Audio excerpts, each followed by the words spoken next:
अस्सलाम वालेकुम। सलमा ज़ारा को सब सच बता देती है इसकी माँ के बारे में। ज़ारा गुस्से से सब सच सुनकर अपने कमरे की तरफ जा रही होती है तो वो रक्षी और नाजी को आपस में बात करते सुनती है। ज़ारा इन दोनों के कमरे से बाहर से गुजरती है तो वो इन दोनों की सारी बातें सुन लेती है। तभी वो इन दोनों बहनों को आपस में बात करते सुनती है। जैसे ही रक्षी नाजी को बताती है कि आदिल भाई सारा से शादी करना चाहता है तो नाजी गुस्से में आ जाती है और रक्षी को कहती है कि इस बेशर्म लड़की से भाई शादी कैसे कर सकते हैं, वो घर से भागी हुई लड़की है। अपनी माँ की तरह भाई को इस बेशर्म और बदतमीज लड़की से शादी नहीं करने दूंगी मैं, मुझे वो लड़की बिल्कुल भी पसंद नहीं है। जैसे ही इन दोनों की बात सुनती है सारा तो वो इनके कमरे में आ जाती है और नाजी को गले और बाजू से पकड़ लेती है और नाजी को कहती है मेरी माँ भागी नहीं थी, उन्हें भगाया गया था, तुम्हारी हिम्मत कैसे हुई मेरी माँ के बारे में ऐसे बात करने की और ऐसी बकवास करने की। और कहती है अगर तुमने एक लफ्ज भी और मुंह से निकाला ना तो मैं तुम्हें बोलने के काबिल नहीं छोड़ूंगी। और फिर से सुन लो, मेरी माँ इस घर से भागी नहीं थी। अभी रक्षी इन दोनों के बीच में आ जाती है और कहती है क्या हो गया है सारा तुम्हें, छोड़ दो इसे, और बच्ची है ये। तो ज़ारा कहती है अगर ये बच्ची है तो इसे कहो तुम बच्ची बन कर रहो, अगर इसने अब मेरे और मेरी माँ के बारे में एक लफ्ज भी बोला ना तो बोलने के काबिल तो क्या मैं सुनने के काबिल भी नहीं छोड़ूंगी इसे। दूसरी तरफ फरहत को तो पहले ही बहुत ज्यादा गुस्सा है कि सारा इतनी ज्यादा बदल कैसे गई और कुछ ही दिनों में अपनी दोस्त के घर जाकर अब वो मुझसे क्या किसी से भी नहीं डरी, पहले तो मुझसे डरते हुए उसकी जान जाती थी। दूसरी तरफ सारा जब ज़ारा को आदिल के बारे में बातें करते सुनती है तो वो बहुत ज्यादा परेशान हो जाती है। और सारा तो पहले ही बहुत ज्यादा डरपोक और परेशान रहने वाली लड़की है और छोटी छोटी बातों को अपने सर पे सवार कर लेती है। ज़ारा और आदिल के बारे में सोचती है, बहुत ज्यादा सोचती है तो उसे बुखार हो जाता है।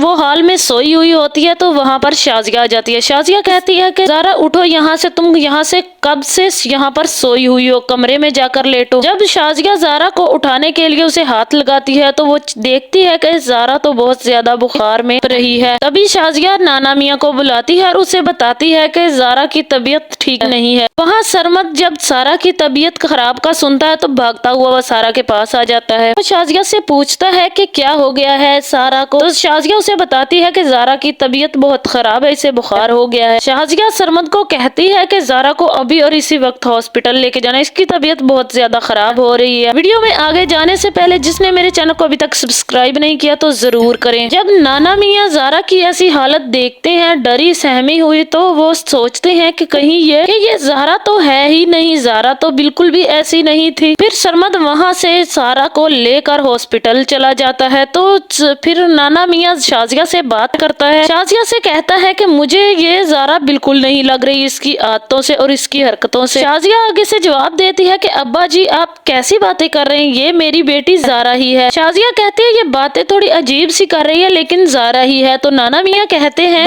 बातें तो अजीब हो सकती हैं लेकिन पूरे का पूरा इंसान अजीब नहीं हो सकता। शाजिया क्या तुम्हें नहीं ऐसा लग रहा कि सारा नहीं, ये ज़ारा नहीं है, कहीं ये उसकी दूसरी जुड़वा बहन ज़ारा तो नहीं? मुझे तो ऐसा ही लग रहा है। आप शाजिया और नाना मियाँ को शक हो जाएगा सारा पर और वो दोनों सारा से सवाल जवाब करेंगे तो सारा डर के मारे सब कुछ इन दोनों को बता देगी। इन सबको बताने के बाद वो सरमद से मदद मांगेगी। अब देखना बहुत इंटरेस्टिंग होने वाला है, क्या सरमद सारा की मदद करेगा उसके नाना मियाँ और शाजिया से बचाने के लिए और सारा के दिल से इन दोनों का डर निकालने के लिए। आप लोगों को मेरी वीडियो कैसी लगी कमेंट में जरूर बताएं। जिसने अब तक मेरे चैनल को सब्सक्राइब नहीं किया तो जरूर करें।